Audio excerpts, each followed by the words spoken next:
The first thing that immediately comes to mind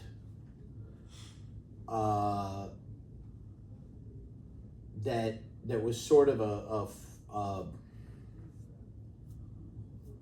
I would say a moment when I kind of looked at the United States differently. The one that I'm gonna say was the first historical event would be when the police officers who beat Rodney King on videotape were found not guilty. And this was one of the first moments when I felt like, you know, we wanted to be, as a kid, to be in any way politically active, because it happened when I was in high school, and this was one of the first moments I remember when the news story first broke, and here's this video of these police officers in LA beating a completely helpless, unarmed man who was handcuffed, and I don't remember exactly how many of them there were, but it's like, you know, 5 to 7 police officers just beating the tar out of this guy. And somebody had gotten a camcorder and gotten it on video, and pretty much everybody I knew was just kind of horrified by this. You know, that you know, what the heck? Mm-hmm. And then when they were found not guilty, there was just this immediate outrage. You know, there were riots all over the United States. There were riots in LA. And we organized a walkout. And it was the first time that I had ever done anything political in my life, that I had ever been. But there was this strong feeling of injustice, and it was I was always raised with a very saccharine, I would say very sanitized view of American history, that all of the, you know, the sort of the bad times of Jim Crow and racism had all been dealt with a long time ago. And for me, that was the first wake up that no. As a matter of fact, those issues are still very much with us. And as a teenager, as a high school student, it was pretty jarring, because you were almost kind of always put in this very America's great bubble of, you know, America is just so star-spangled awesome. And that was the first time that I was introduced to the sort of the other side of America that you didn't see in the news media at that time, and that we didn't hear about in school. That no, these race problems are still very much with us. It's not over. And that was a big wake-up call for me. Is that what inspired you to become a teacher? No, it's not what inspired me to become a teacher. That would be my government and APUSH teacher a couple of years later, who just was a fantastic teacher. And he was one of the people who inspired me to become a teacher. But it was definitely one of the things that inspired me to take a much deeper interest in American history and American politics. And it was definitely a moment that I looked at my country very differently than I had up until that point. And if I was to pick another one, it would sort of bookend my most of my teenage experience, if you will. and that would be the failed impeachment of Bill Clinton, who had fairly clearly committed perjury on tape. You know, Yeah. we all watched it. You know, like it wasn't a question. Did he lie? Did he not? Oh, we don't really know. Mm-hmm. There he is, you know, and we later got the rather sordid evidence that he had in fact lied. And seeing that even committing perjury on video, which is a felony, was not enough to merit removal by the U.S. Senate, was a really that was a bad moment. That was when I kind of realized that the way that I viewed a lot of public servants in Congress up until that point was that even though they were politicians and not to be trusted, they were still generally good people who had the best interest of the country in mind, and when push came to shove, they would do the right thing. Mm-hmm. And that was the moment when I was strongly disabused of that notion, because here was clear, convincing evidence that could not be disputed, that the President of the United States had lied under oath. Mm-hmm. And even though what he lied about was I guess consequentially a relatively minor thing, and something that really didn't involve the national security, he still committed perjury. Yeah.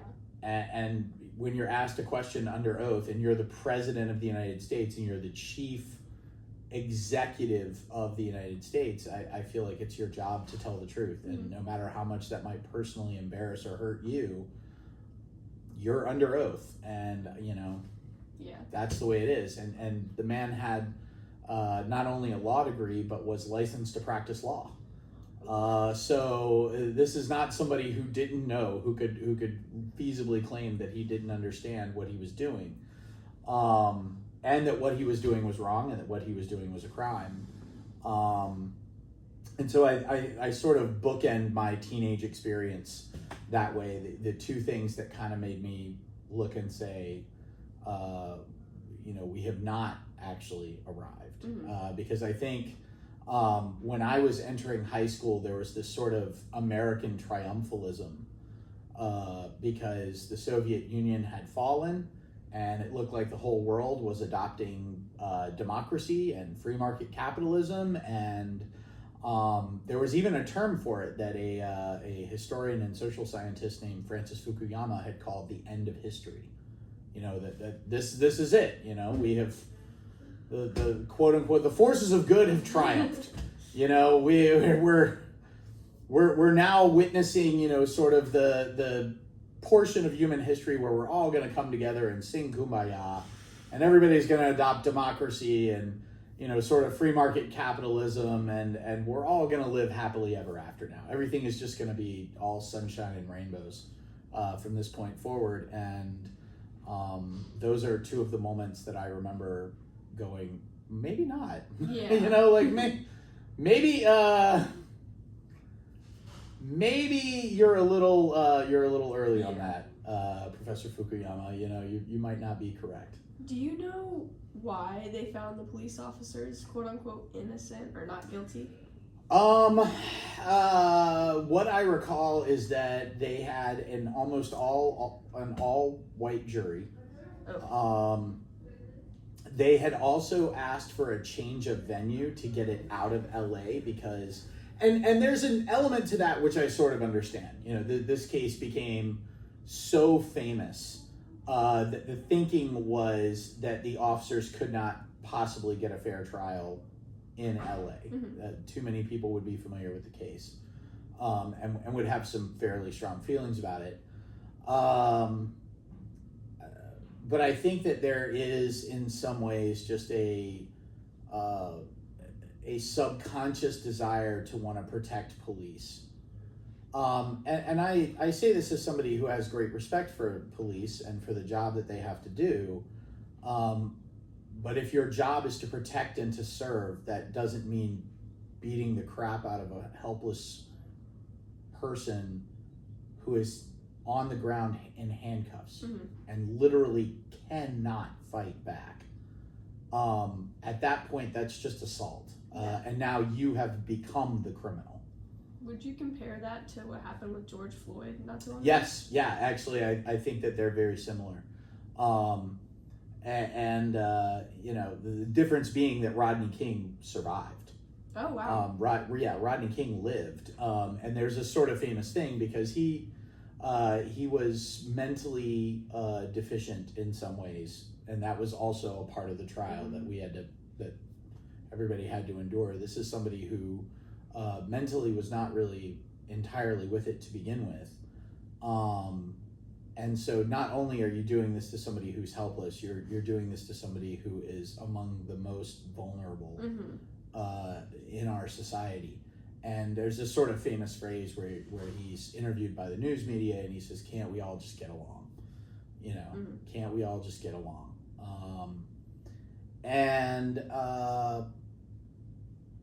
So one of the things that ended up happening out of that is that the United States federal government ended up filing a civil rights lawsuit against those officers and filing federal charges against them for violating his civil rights. And that set of charges was successful, and the officers were found guilty. But it was the thing that first really shook my faith in America as a place of sort of unmitigated good. And I was still a pretty young kid, so I hadn't, I hadn't really been out of the bubble that much, and so if I recall correctly, when that happened, I was a freshman in high school. Oh, wow. And so and so that's why I said these two events kind of bookend my teenage years. I think I was 20 when the story about Bill Clinton and Monica Lewinsky sort of broke. And so those are the two events that I remember really sort of saying, maybe we're not as great as I have been led to believe my entire life. That there's still some very serious problems that we need to deal with as a society. And but I think that the instance with George Floyd compares the comparison there is very apt to what happened with Rodney King.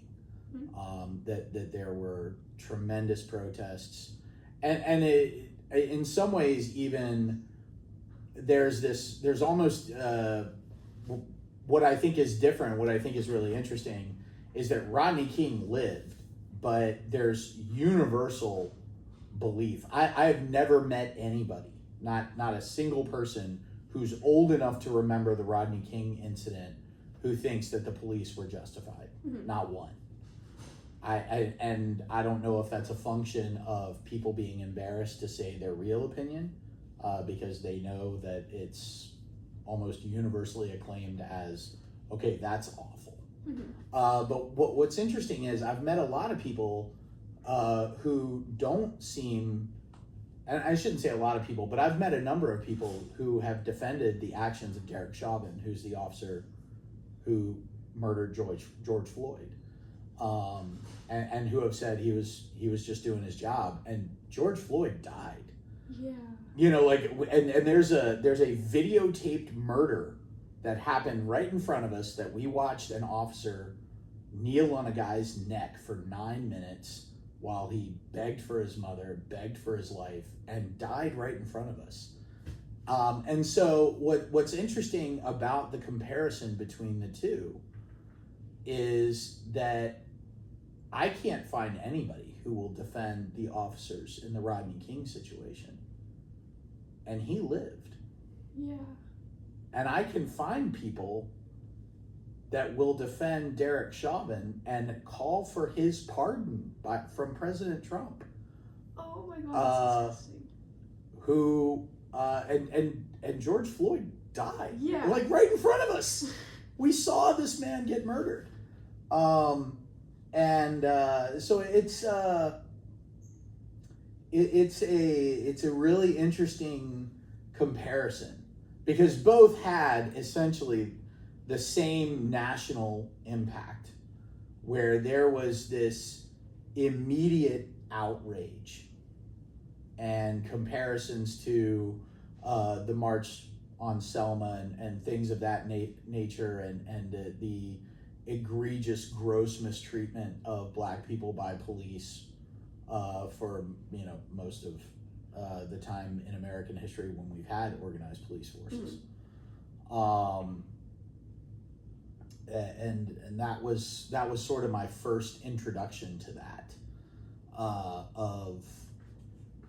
because as a young white kid growing up, doing most of my growing up in the South, I was always raised to believe that police are always good and kind and decent and just. And my grandfather had been a Virginia State Trooper, and so I was like, what?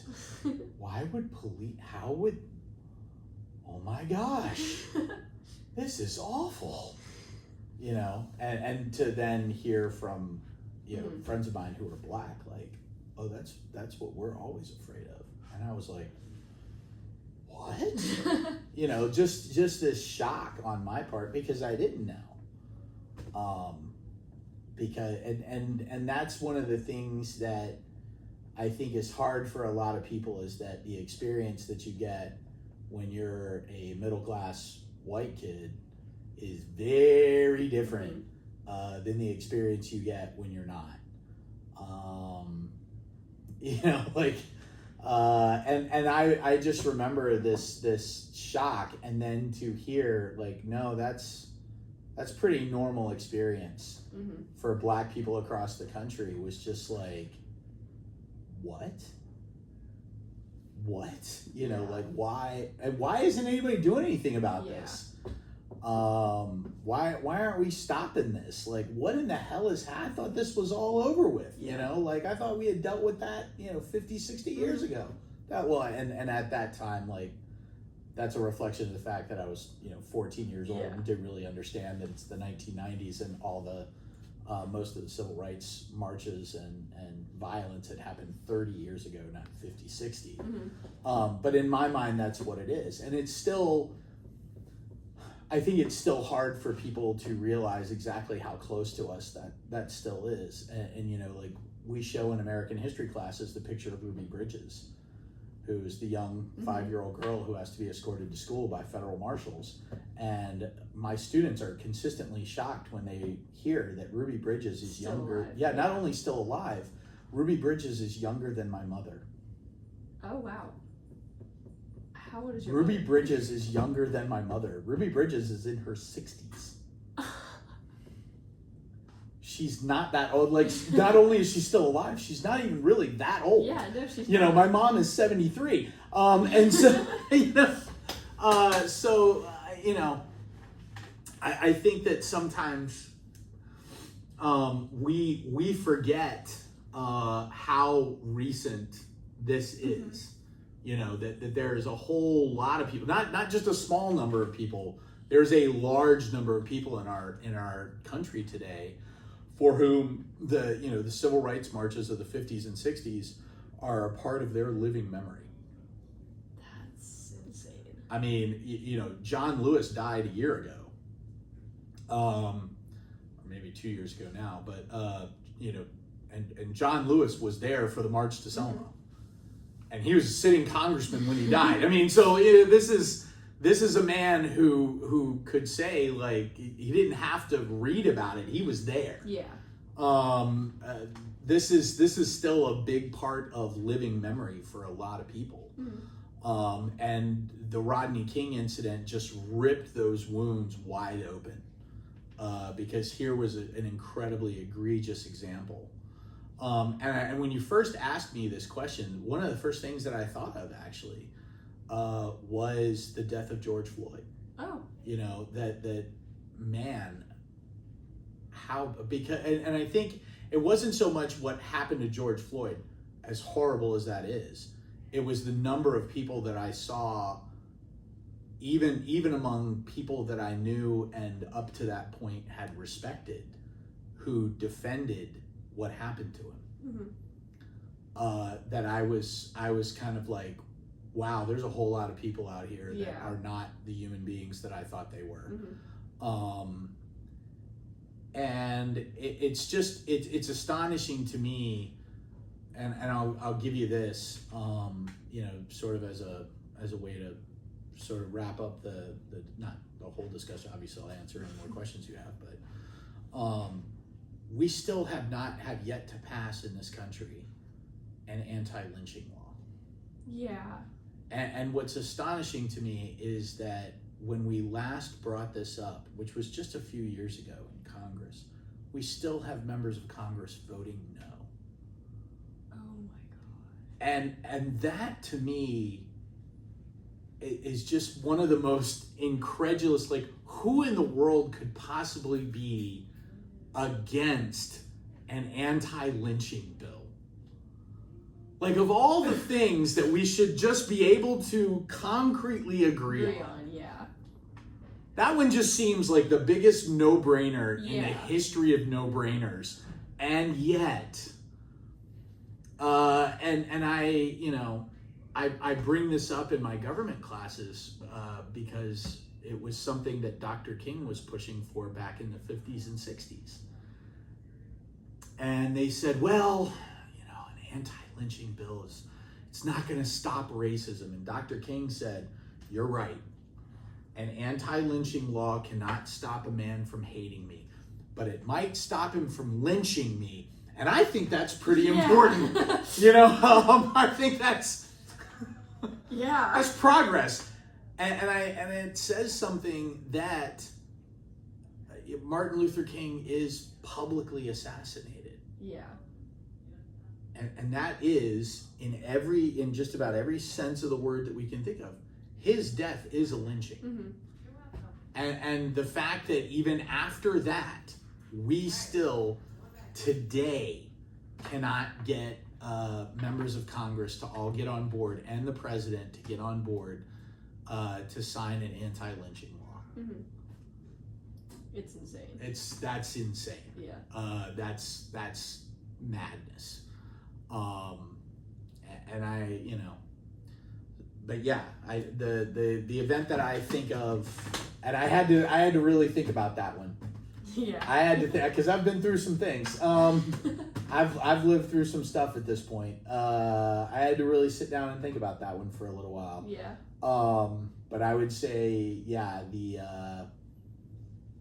event that stands out to me, something that changed the way that I look at my country, would be the Rodney King incident. Wow, that was actually a really good answer. Wait, yeah.